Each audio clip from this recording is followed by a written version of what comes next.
Bismillahirrahmanirrahim. Assalamualaikum warahmatullahi wabarakatuh. Alhamdulillahi rabbil alamin. Wassalatu wassalamu ala khairul anbiya'i wal mursalin.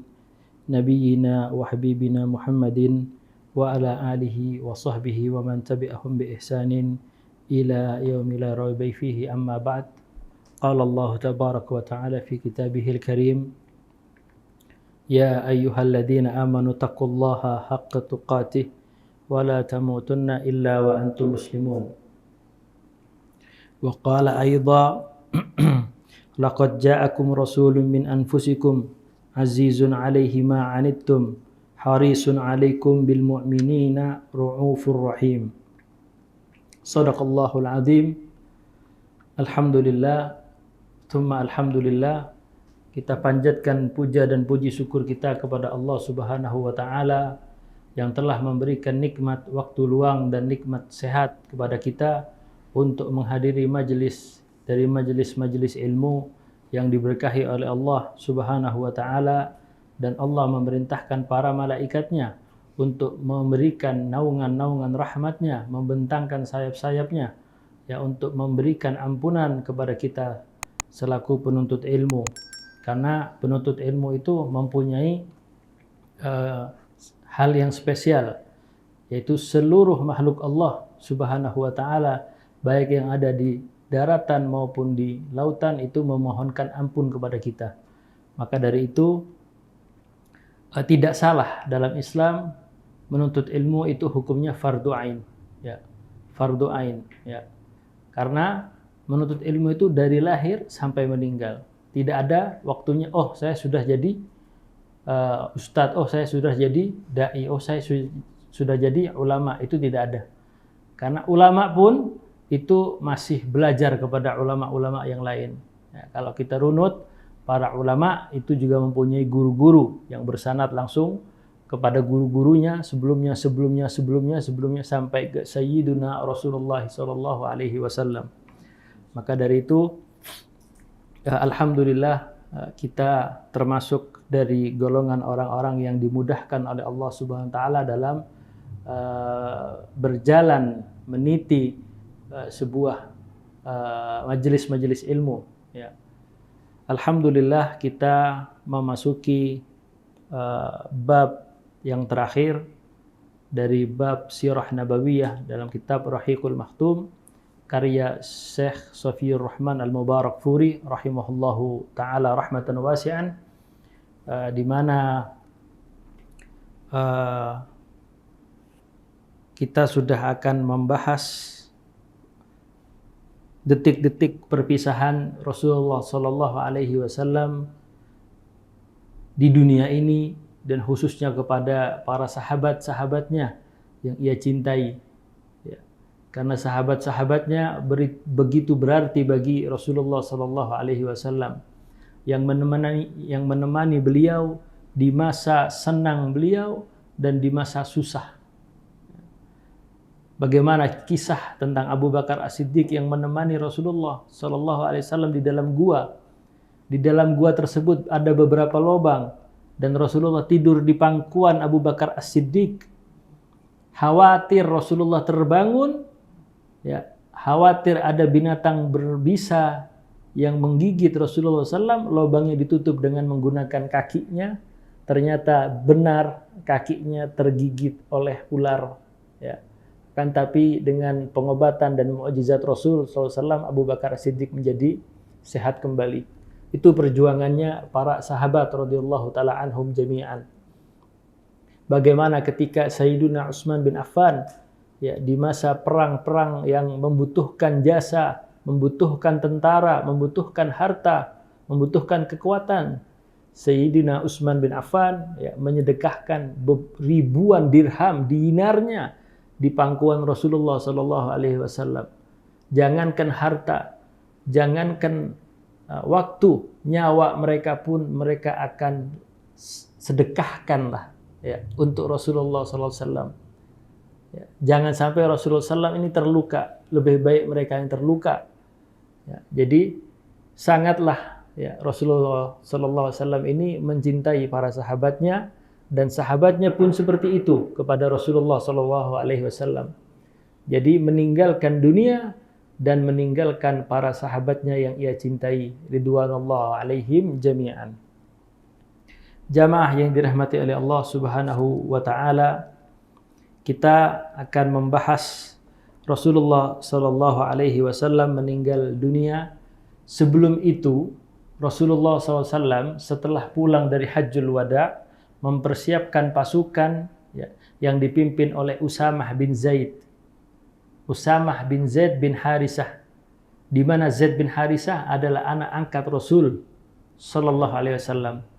Dan ketika itu di saat yang bersamaan, orang-orang Romawi itu masih saja mengganggu orang-orang muslimin yang masuk di daerah kekuasaan orang-orang negara Romawi, Syam. Membunuh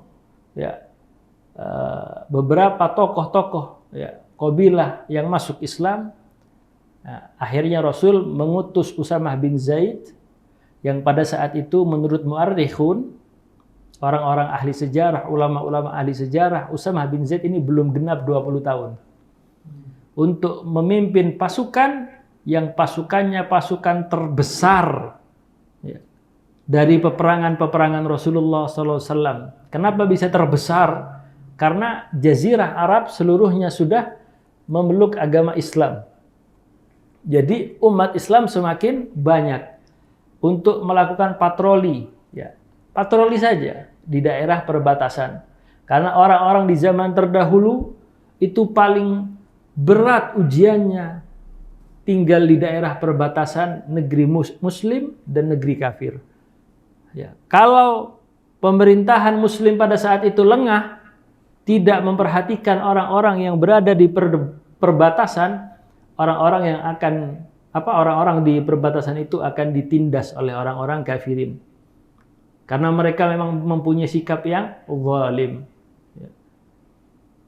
Mereka zalim. Jangankan kepada umat Islam, kepada sesama mereka pun tahsyabuhum jami'an wa qulubuhum syatta. Mereka menyangka bahwa mereka itu bersatu, akan tapi kalau kita dalami, mereka itu juga berpecah belah. Jadi kalau ada umat Islam yang mengaku bersatu, tahsabuhum jami'an, mereka menyangka ini bersatu, akan tapi mereka sangat disayangkan umat Islam ini seakan-akan satu, akan tapi mereka saling menyalahkan, saling bermusuhan, saling berpecah belah. Yang ini begini, yang ini begini, yang ini saya ikut yang ini, kamu salah, saya yang benar. Saya yang ini, nggak bisa. Karena apa? Rasulullah Sallallahu Alaihi Wasallam telah diberikan firman oleh Allah Subhanahu Wa Taala, yang artinya yang telah kita sebut tadi, laqad ja'akum, telah sungguh datang kepadamu seorang Rasul, min anfusikum, dari kaummu, azizun alaih, berat terasa olehnya penderitaan yang kamu alami. Azizun alaihi ma'anittum, harisun alaikum, sangat menginginkan keimanan dan keselamatan pada kalian. Bil mu'minina, terhadap orang-orang yang beriman. Ra'ufur rahim, mempunyai sifat yang penyantun dan penyayang. Rasul mempunyai sifat penyantun dan penyayang bagi orang-orang yang beriman. Sedangkan kita yang mengaku umatnya Rasul Sallallahu Alaihi Wasallam, apakah kita mempunyai sikap ra'ufur rahim terhadap bil mu'minin, kepada orang-orang yang mengaku dirinya beriman? Beda kelompok sudah tidak mau salam, beda kelompok sudah tidak mau senyum. Mahal banget senyumnya. Kalau bisa dibeli dia. Ini yang dilakukan oleh Rasulullah Sallallahu Alaihi Wasallam. Karena ini adalah perintah Allah Tabaraka wa Ta'ala kepada Rasulnya. Kepada orang-orang yang beriman memiliki sifat yang lemah lembut, penyantun dan penyayang. Bahkan kata Umar bin Khattab, radhiyallahu taalaan, seharusnya kita kepada sikap kita ya, seharusnya sikap kita kepada saudara kita seiman itu perbanyaklah husnudzon. Jangan perbanyak suudzon. Itu Umar yang tegasnya orang. Tegasnya para sahabat itu Umar bin Khattab. Itu mengatakan seperti itu. Kita sahabat bukan, tabi'in bukan, tabi'ut tabi'in bukan. Hidup di generasi Rasul bukan. Debu yang menempel di kaki para sahabat pun itu lebih jauh, lebih mulia dibanding hidup kita. Karena itu, jamaah yang dirahmati oleh Allah Subhanahu wa taala, detik-detik perpisahan ini sangat mengguncang hati sahabat radhiyallahu taalaan karena tepat 3 bulan setelah melakukan Hajjul Wada' Rasulullah Shallallahu Alaihi Wasallam meninggal dunia. Dan sahabat Usamah bin Zaid yang diutus itu menyetop, memberhentikan pasukannya karena mendengar kabar informasi yang harus dicari kebenarannya, benar tidak Rasulullah meninggal. Karena kabar sudah terdengar. Rasulullah berada di Madinah. Ya, Usamah bin Zaid sudah berangkat. Ekspedisi Usamah bin Zaid sudah berangkat, akan tapi berhenti. Allah takdirkan ekspedisinya dilanjutkan pada masa pemerintahan Abu Bakar As-Siddiq. Dengan alasan Abu Bakar, saya tidak akan mengganti dan saya tidak akan merubah, saya tidak akan memberhentikan pasukan yang telah ditunjuk langsung oleh Rasulullah Shallallahu Alaihi Wasallam. Jamaah yang dirahmati oleh Allah Subhanahu wa taala. Kemudian muallif kitab ya mengatakan lamma takamala ad-da'watu wa saytara al-islamu ala mawqif akhadat tala'il tawdi'i lil hayati wal ahya'i tatlu'u min masyairihi sallallahu alaihi wasallam wa tandahu biibaratihi wa af'alih. Detik-detik perpisahan Rasul sallallahu alaihi wasallam ketika dakwah telah sempurna dan Islam telah menguasai keadaan. Islam telah sempurna karena di Hajjul Wada' turun surat Al-Maidah ayat ketiga. Al-yawma akmaltu lakum dinakum wa atmamtu alaikum ni'mati wa raditu lakumul islama dina. Bagi hari ini telah kusempurnakan bagimu agamamu wahai Muhammad sallallahu alaihi wasallam. Dan telah kuridhai Islam sebagai satu-satunya agama. Mendengar ayat itu di pertemuan sebelumnya Umar bin Khattab menangis. Karena apa? Ditanya oleh Rasulullah sallallahu alaihi wasallam, "Ma yubkika ya Umar?" Apa yang membuatmu menangis wahai Umar? Ini ayat turun dari Allah. Apa kata Umar? "Wa ma ba'da tamami illa nuqsan." Dan tidak ada sesuatu apapun setelah sempurna kecuali akan berkurang. Ilmu yang sudah diajarkan oleh Rasul telah sempurna berhenti. Wahyu yang sudah komplit berhenti. Dulu para sahabat ketika ada masalah bertanyanya langsung kepada Rasulullah. Rujukan langsungnya kepada Rasulullah. Rasulullah dibimbing oleh Allah melalui wahyu. Akan tapi setelah hari ini tidak ada lagi. Umar menangis. Jadi telah sempurna. Tanda-tanda perpisahan dengan kehidupan dengan orang-orang yang masih hidup mulai tampak terasa dalam perasaan beliau dan semakin jelas lagi dari perkataan-perkataan dan perbuatan-perbuatannya. Perkataan beliau sallallahu alaihi wasallam ketika mengutus Mu'adz bin Jabal ke negeri Yaman untuk berdakwah. Rasulullah mengatakan, "Mungkin wahai Mu'adz, ini adalah tahun-tahun terakhir engkau bertemu denganku." Itu Mu'adz bin Jabal menangis. Karena Rasulullah sudah mengucapkan perkataan Rasulullah 100% benar. Tidak ada yang meleset. Karena apa? Wa ma yantiqu 'anil hawa in huwa illa wahyu yuha. Dan dia sallallahu alaihi wasallam tidak mengatakan sesuai hawa nafsunya, akan tapi wahyu yang diwahyukan kepadanya.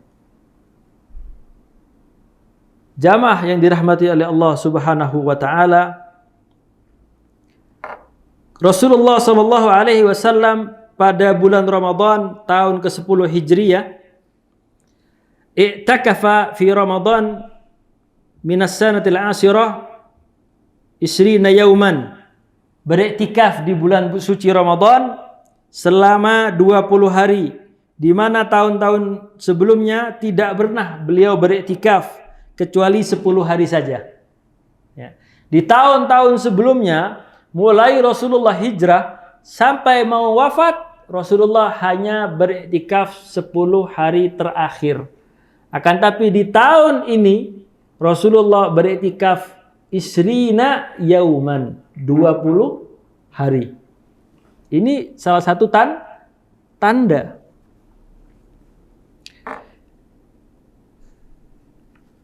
Kemudian sebelumnya beliau tidak beriktikaf kecuali 10 hari, dan malaikat Jibril bertadarrus Al-Quran dengan beliau sebanyak 2 kali. Ya. Jadi malaikat Jibril turun minas sama, wa tadarasahu Jibril alaihi salatu wassalam Al-Quran marratain, 2 kali. Jadi ketika Rasulullah hidup, malaikat Jibril itu sering turun. Bahkan di hadis tentang hadis di kitab Arba'in Nawawi, ya 42 hadis atau 43, itu ada hadis yang disebut hadis Jibril. Ada seseorang yang datang, ya enggak kelihatan asar minas safar, itu malaikat Jibril. Ya. Bajunya putih, ya, orangnya bercahaya, enggak ada tanda-tanda kotor, bertanya kepada Rasul Shallallahu Alaihi Wasallam, ya, kapan kiamat, apa itu Islam, apa itu iman, apa itu ihsan. Dijelaskan sama Rasulullah, Islam itu seperti ini, jadilah rukun Islam. Iman itu seperti ini, jadilah rukun iman.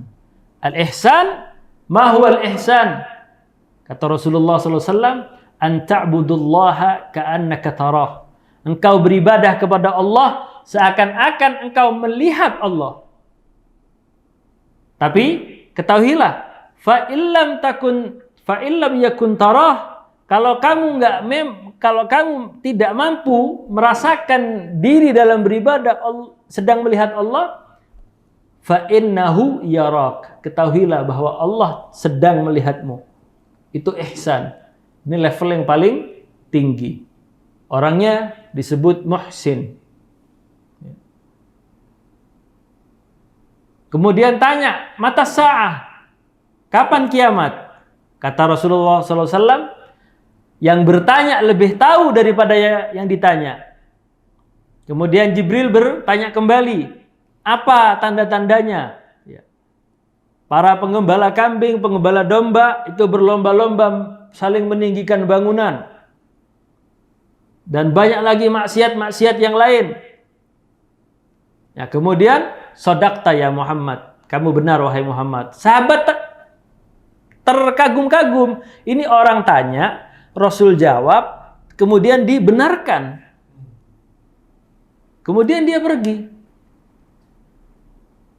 Kemudian Umar bertanya kepada Rasulullah SAW, siapa itu wahai Rasulullah? Dzalika Jibril, itu adalah Jibril, atakum, datang kepada kalian untuk mengajari perkara agama kalian. Karena agama kita ini, ya, Islam, rukun iman dan ihsan. 3. dan sempat berwujud dengan wujud aslinya malaikat Jibril.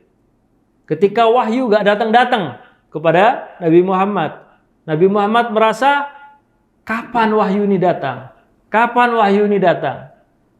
Ya. Naik ke sebuah bukit dan Jibril datang. Kata Rasulullah SAW, bentuk malaikat Jibril itu satu sayapnya saja, ya, kalau dibentangkan, dunia ini akan tertutup.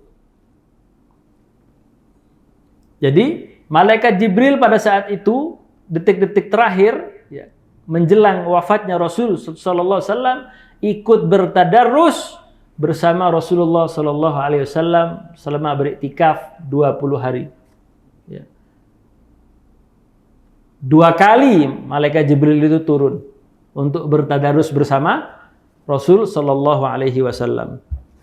Kemudian pada haji wada beliau bersabda, ya. Pada haji wada sallallahu alaihi wasallam, "Innila adri, sesungguhnya aku tidak tahu, la'alli la alqakum ba'da ami hadza bihadzal mauqif abada." Sesungguhnya aku enggak tahu, kata Rasulullah sallallahu alaihi wasallam, ya. La'alli alqakum, mungkin aku enggak tahu akan bertemu dengan kalian kembali atau tidak. Ba'da, setelah ami, tahun ini. Ami hadza, ya. Bihadzal mauqif abada. Bihadzal mauqif abada, tahun ini di haji yang sama seperti ini selamanya. Ini khutbahnya Rasul sallallahu alaihi wasallam di Hajjil Wada. Wa qala, dan Rasulullah bersabda, wa huwa inda Jumratil Aqabah, dan ketika beliau berada di Jumratil Aqabah, khudhu anni manasikakum, ya. Ambillah dariku, ya, manasik kalian itu. Bagaimana cara Rasulullah SAW berhaji itu kita ditiru oleh para sahabatnya karena perintahnya Rasul Sallallahu Alaihi Wasallam. Kemudian jamaah yang dirahmati oleh Allah Subhanahu wa Ta'ala,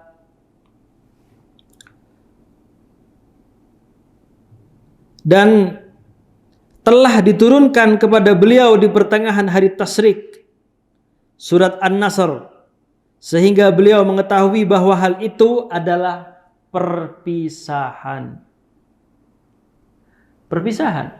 Karena manusia sudah berbondong-bondong masuk ke dalam Islam. Udah nggak ada lagi. Di Jaziratul Arab, musyrikin sudah tidak ada lagi. Ini kita berbicara di Jazirah Arab. Karena di zaman Rasul belum memulai ekspedisi. Fathu yang lain itu belum. Pembukaan Syam, pembukaan daerah Irak, daerah Persia itu belum. Itu dilakukan di zaman Khulafa Ar-Rasyidin. Kemudian di awal bulan Safar tahun ke-11 Hijriah, beliau pergi ke Uhud, kemudian melakukan sholat untuk para syuhada. Pergi ke Uhud ini pergi ke mana Uhud ini? Yang dimaksud Uhud ini apa? Kuburan. Mensolati para syuhada Uhud. Karena orang-orang yang mati syahid di medan perang itu mempunyai keistimewaan yang tidak dimiliki oleh orang-orang yang mati syahid selain perang. Tidak usah dikafani, tidak usah dimandii, ya. Langsung dikubur sesuai posisinya ketika meninggal, ketika syahid. Beliau melakukan ziarah, beliau melakukan sholat, ya, untuk perpisahan kepada para sahabat yang syahid di Uhud. Kemudian jamaah yang dirahmati oleh Allah Subhanahu wa Ta'ala, sebagai ungkapan perpisahan bagi orang-orang yang masih hidup dan orang-orang yang telah mati.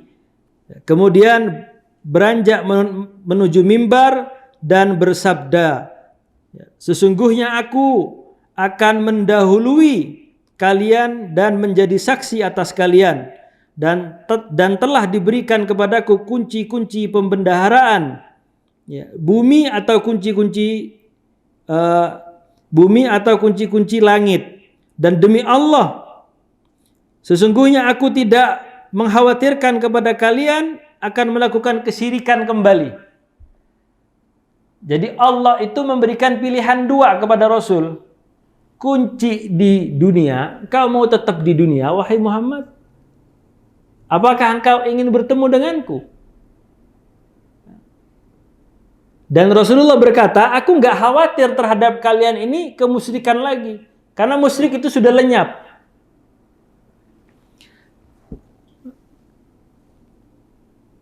Akan tetapi, yang aku khawatirkan terhadap kalian adalah kalau kalian berlomba-lomba merebut kekayaan dunia. Ya. Ini yang dikhawatirkan oleh Rasulullah SAW, menghalalkan segala cara untuk kekayaan dunia. Karena kekayaan di dunia ini sering membuat lalai, lupa bahwa kekayaan di dunia ini merupakan alat kita untuk menuju akhirat. Kemudian jamaah yang dirahmati oleh Allah Subhanahu wa taala,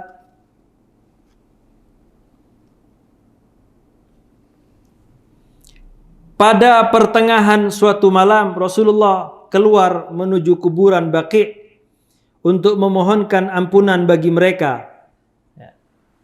Baqi, kalau kita umroh itu nggak jauh dari Masjid Nabawi, itu ada daerah kuburan kaum muslimin, dan di situ ada kuburan Utsman bin Affan. Itu Rasulullah berziarah ya ke kuburan Baqi untuk memohonkan ampunan bagi mereka. Beliau bersabda sallallahu alaihi wasallam, ya,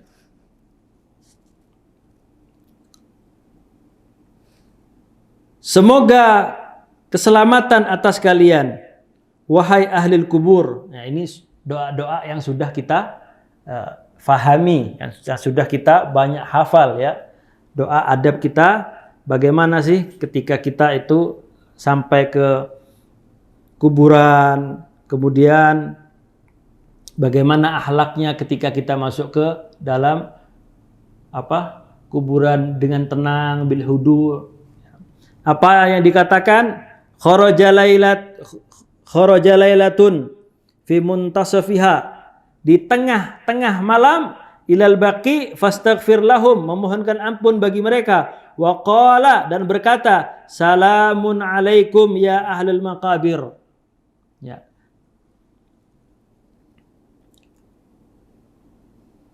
Laihinna lakum ma asahbahtum fi ma asabahan nas fih. Ya. Akbalat fitan kal qat'il lail mudlim yatba'ul akhiruha awwaluha akhiratu syarr min ula wa basyirhum qailan inna bikum lalahiqun. Ya, Rasulullah sallallahu alaihi wasallam berbicara ya di kuburan-kuburan kaum muslimin yang berada di Baqi. Ya. Semoga keselamatan atas kalian, wahai ahli kubur. Selamat atas apa yang kalian alami pada saat ini. Nah, Rasulullah tahu bahwa syahid itu enggak wala azab wala niqmah. Ingat, niqmah. Nun, qaf, mim, ta marbutah. Niqmah itu siksaan.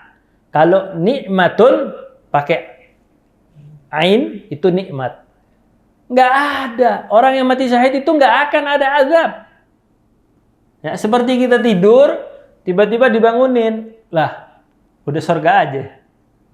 Ya, subhanallahil azim. Makanya Rasulullah SAW mengatakan kepada ashabul Baqi, ya, selamat atas apa yang kalian alami pada saat ini, sebagaimana yang telah dialami orang-orang sebelumnya. Fitnah-fitnah, berbagai cobaan yang telah datang bagai sepotong malam yang gelap gulita, yang datang silih berganti, yang datang belakangan lebih buruk dari yang sebelumnya. Kemudian beliau memberikan kabar gembira kepada mereka. Ya. Nabi Shallallahu Alaihi Wasallam nih memberikan kabar gembira kepada mereka yang sudah meninggal di Baqi. Apa kabar gembira bagi mereka sahabat yang sudah meninggal? Ya. Beliau memberikan kabar gembira kepada mereka, sesungguhnya kami akan menyusul kalian. Maksudnya adalah Rasulullah Shallallahu Alaihi Wasallam. Dan ini sempat dalam sebuah riwayat sempat dibuntuti oleh Ummul Mukminin Aisyah. Dibuntuti, kok Rasulullah tumben tengah malam keluar? Jangan-jangan mau ke rumah istri yang lain. Karena pada saat itu adalah waktu untuk Ummul Mukminin Aisyah. Ya, diikutin oleh Aisyah. Ternyata beliau ke Baqi. Oh ya sudah aman. Menurut Ummul Mukminin masuk lagi. Ya. Kemudian Rasulullah datang dan nafasnya orang yang sedang berlari cepat atau berjalan cepat itu kan beda. Kayak ada terengah-engah ya. Mabiki ya Humaira. Ya, karena ini juga salah satu ajaran Rasul. Ya, untuk memanggil nama istri kita itu dengan julukan, tapi jangan dijulukin siapa ya lu? Julukan-julukan yang jelek, jangan. Humaira itu yang mempunyai pipi ke merah-merahan. Ya, kalau istrinya umpamanya pesek ya jangan pesek, jangan gitu, jangan. Ya, karena mempunyai hati juga, lisan kita juga harus dijaga. Mabiki ya Humaira, enggak ya Rasulullah, enggak, saya enggak ngapa-ngapain, enggak mungkin, enggak. Tadi saya pikir ya, Rasulullah Nabi ini pergi ke rumah istri yang lain, ternyata Nabi ke Baqi. Iya memang, saya memohonkan ampun kepada mereka, ya, berpamitan kepada mereka. Kan tapi Ummul Mukminin tidak menyadari bahwa itu adalah tanda-tanda perpisahan Rasulullah ya, kepada para sahabatnya yang telah meninggal. Yang telah meninggal itu didatangi oleh Rasul. Itu baru sahabat. Maka dari itu ya, itu sahabat, bukan keluarga. Kita punya keluarga yang udah meninggal puluhan tahun, ya, cuma sekali, 2 kali, 3 kali, 4 kali cukup. Setelah itu hilang dari ingatan, kayak judul lagu tuh, hilang dari ingatan. Jangan begitu. Datang, mohonkan maaf, mohonkan ampun kepada Allah. Doakan. Semoga kalau ada fitnah kubur diselamatkan. Karena mereka butuh doa kita. Jamaah yang dirahmati oleh Allah Subhanahu wa taala. Kemudian Rasulullah sallallahu alaihi wasallam dalam kitab ini Bidayatul Maradi, permulaan sakitnya Rasul sallallahu alaihi wasallam. Wa fi yaumit tasi' wal isrina min syahri Safar, di tanggal 28 atau 29 di bulan Safar tahun 11 Hijriyah, syahid Rasul sallallahu alaihi wasallam jinazatan fil Baqi'. Ya. Rasulullah menghadiri penguburan jenazah seorang sahabat di Baqi'. Falamma raja'a, dan ketika kembali, wa huwa fit tariq, dan di tengah perjalanan beliau merasakan pusing di kepalanya. Akhadahu suda' fi ra'sihi. Nah, ini tanda-tanda. Ya. Pusing yang benar-benar sakitnya luar biasa. Yang mungkin kalau ada Panadol, gak mempan. Ya. Ada antibiotik gak mempan. Karena ini memang tanda-tanda. Ketika pulang menghadiri penguburan jenazah sahabatnya, di tengah perjalanan pulang Rasulullah merasakan pusing yang luar biasa dan yatba'u akhiruha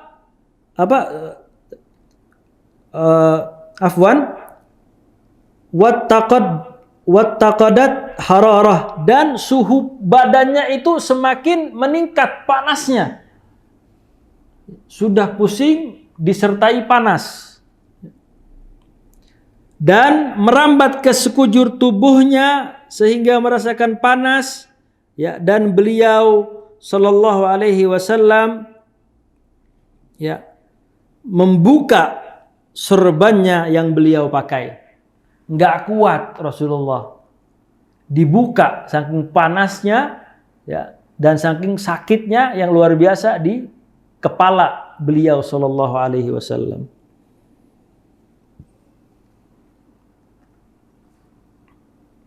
Kemudian jamaah yang dirahmati oleh Allah Subhanahu wa taala, ini oleh muallif dibahas bidayah, permulaan sakitnya seperti itu. Kemudian al-usbu'il akhir, 1 minggu terakhir sebelum Rasulullah meninggal. 1 minggu terakhir sebelum Rasulullah meninggal, ya, itu Rasulullah sallallahu alaihi wasallam wathaqula,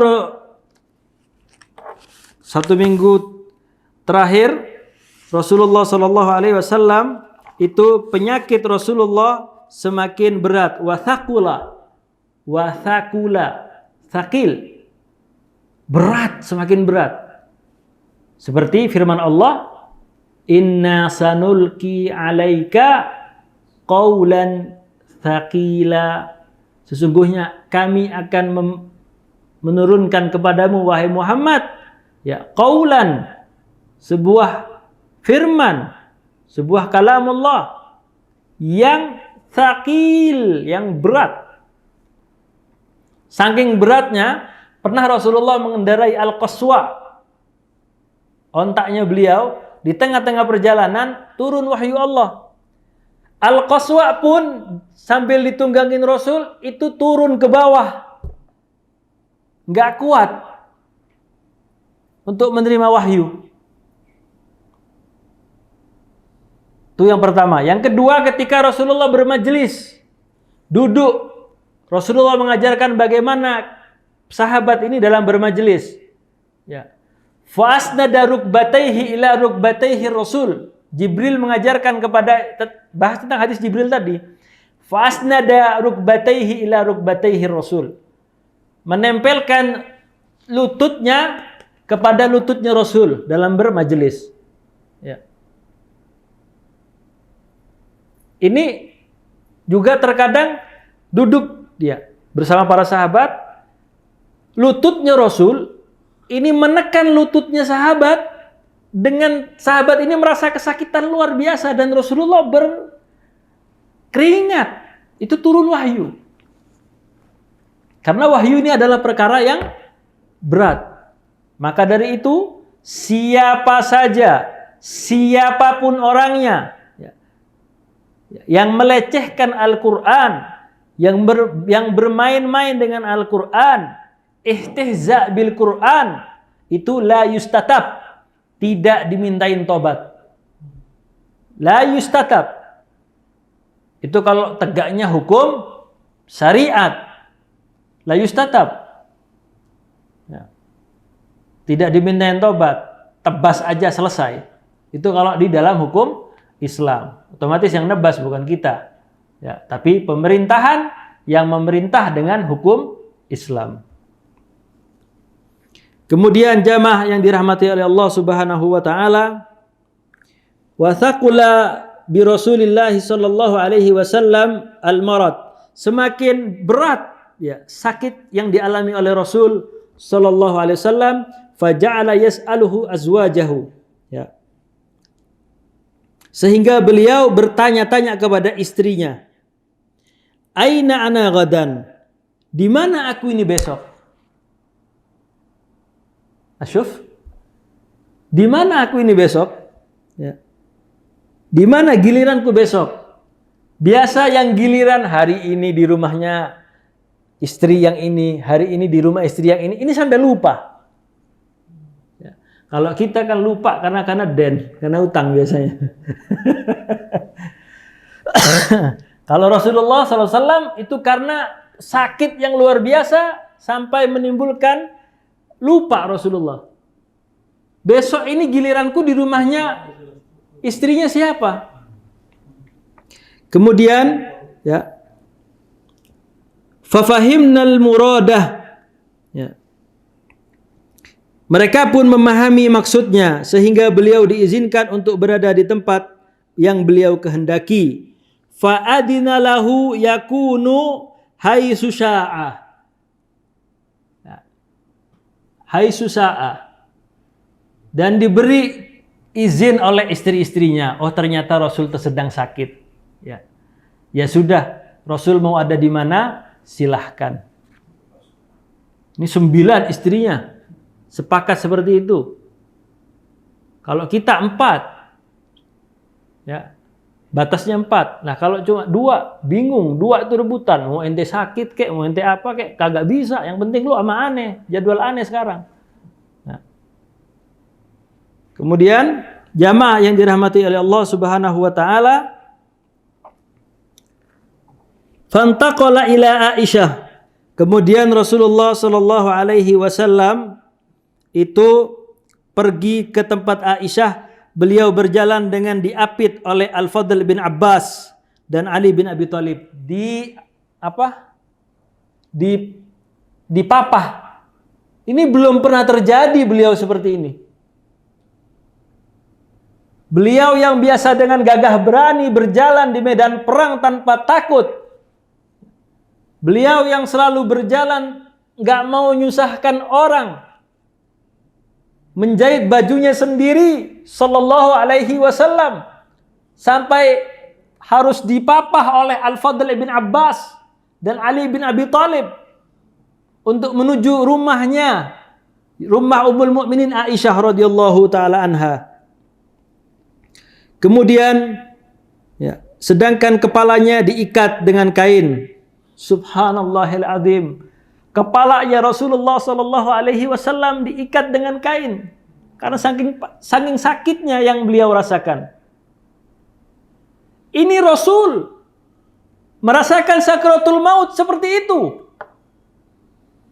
Bagaimana kita yang bukan Rasul, salatnya jarang-jarang, takbiratul ihram ingat hutang, sujud ingat kunci kontak di mana, sujud ingat istri belum makan, sujud ingat anak belum mempunyai baju lebaran. Ini Rasulullah sallallahu alaihi wasallam yang ketika sakaratul maut mengatakan ummati ummati ya Rab. Ini dipapah dengan keadaan seperti itu, wahai jamaah yang dirahmati oleh Allah Subhanahu wa taala. Kemudian kedua kakinya ya, dan beliau melangkahkan kedua kakinya hingga memasuki rumah Aisyah. Beliau menghabiskan minggu terakhir dari detik-detik kehidupan beliau di sisi Aisyah, di pangkuan Aisyah Ummul Mukminin, dan minta izin sama istri yang lain. Saya ingin di sini. Karena di rumah Aisyah itu satu bagian dengan Masjid Nabawi. Kemudian Aisyah membaca surat Al-Ikhlas, Al-Falaq, An-Nas dan doa yang dihafal dari Rasulullah sallallahu alaihi wasallam, kemudian meniupkannya kepada tubuh Rasul dan mengusapkan tangannya dengan mengharapkan keberkahan dari hal tersebut. Kemudian 5 hari sebelum wafatnya Rasulullah sallallahu alaihi wasallam, hari Rabu 5 hari sebelum meninggal, demam menyerang seluruh tubuh hingga sakitnya pun semakin parah dan beliau pingsan karenanya. Ketika sadar beliau berkata, siramkanlah kepadaku 7 gayung air yang berasal dari sumur yang berbeda-beda, sehingga aku bisa keluar menemui para sahabat untuk menyampaikan amanat kepada mereka. Mereka mendudukkan beliau di sebuah bejana, kemudian menyiramkan kepadanya air tersebut, sehingga beliau berkata, cukup, sudah segar, ya, sudah cukup segar, karena pingsan. Kemudian sallallahu alaihi wasallam khataban nas wan nasu mustami'un haulahu, berkhutbah, berwasiat, dan para sahabat mustami'un, berkumpul haulahu, di sekitar Rasulullah sallallahu alaihi wasallam. Faqala la'natullahi 'alal yahudi wan nasara. Allah melaknat orang-orang Yahudi dan Nasara. Kenapa? Ittakhadu qubur anbiya'uhum masajida. Mereka menjadikan kubur-kubur para nabi mereka sebagai masjid. Ya. Jadi asalnya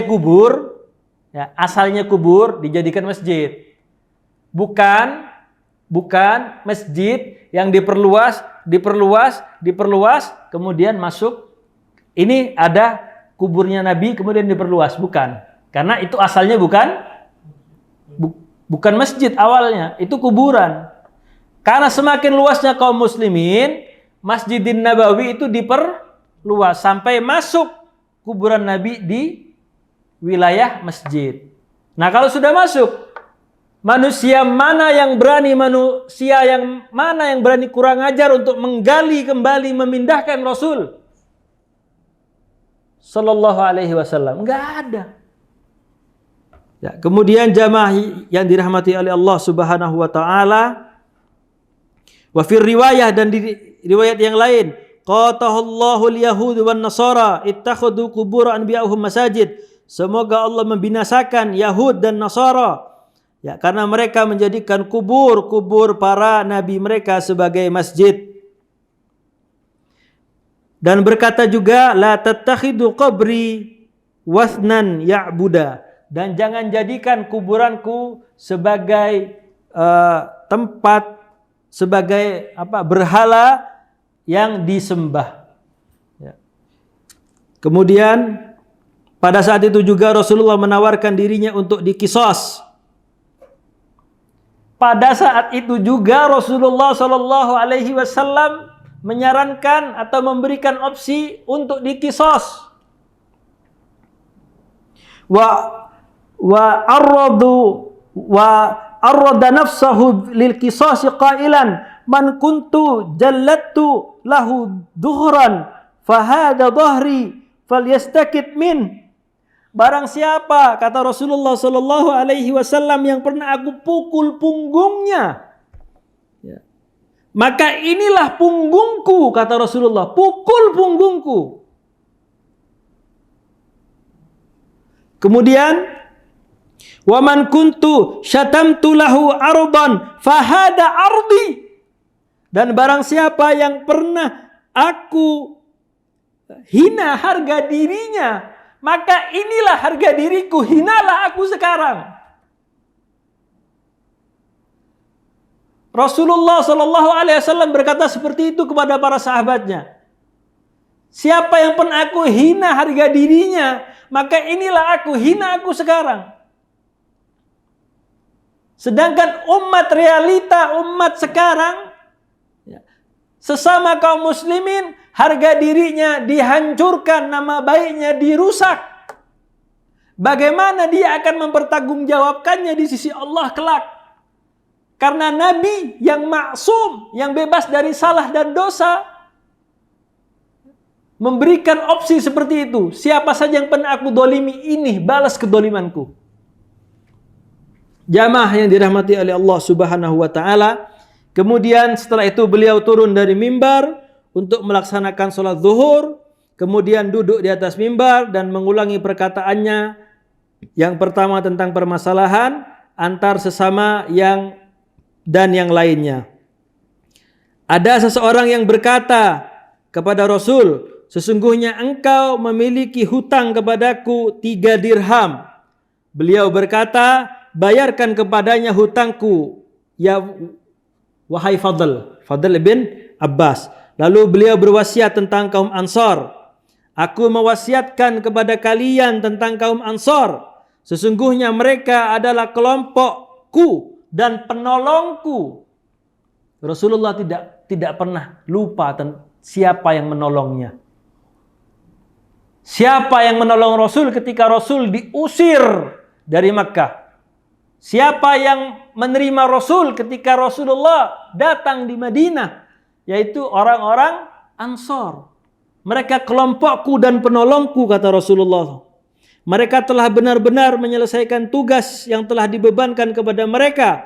Dan yang tersisa adalah hak-hak mereka. Maka terimalah kebaikan mereka dan maafkanlah kesalahan mereka. Kemudian jamaah yang dirahmati oleh Allah Subhanahu wa ta'ala. Masih ada waktu? Taib, karena keterbatasan waktu kita akan bahas di pertemuan yang akan datang, karena banyaknya kejadian-kejadian dan nasihat-nasihat ya di detik-detik terakhir meninggalnya Rasulullah sallallahu alaihi wasallam. Kita akan cukupkan pertemuan ini sampai pada Rasulullah mewasiatkan kepada sahabat yang lain untuk berbuat baik kepada orang-orang Ansar. Dan kita tutup majelis ini, majelis ilmu ini dengan perkataan Rasulullah sallallahu alaihi wasallam ketika sakaratul maut. Rasulullah mengatakan, innal mauta la sakarat, sesungguhnya di dalam sakaratul maut itu benar-benar sakit, wahai jamaah. Dan malaikat maut disertai malaikat Jibril berkata, wahai malaikat, apakah seperti ini sakitnya sakaratul maut? Malaikat maut menjawab, la Nabi Muhammad, la ya Rasulullah, aku diperintahkan oleh Allah Subhanahu wa ta'ala untuk mencabut nyawamu yang begitu mulia ini secara pelan-pelan. Pelan-pelannya saja seperti itu. Kalau begitu, timpakan semua sakaratul maut umatku kepadaku sekarang. Agar apa? Agar tidak ada umatku yang merasakan sakaratul maut. Tapi Allah tolak. Nggak bisa. Ini adalah khusus untuk sallallahu alaihi wasallam. Tidak khusus untuk kita. Wallahu ta'ala alam bisawab. Kita tutup dengan membaca doa kafaratul majlis. Subhanakallahumma wa bihamdika asyhadu an la ilaha illa anta astaghfiruka wa atubu ilaik. Assalamualaikum warahmatullahi wabarakatuh.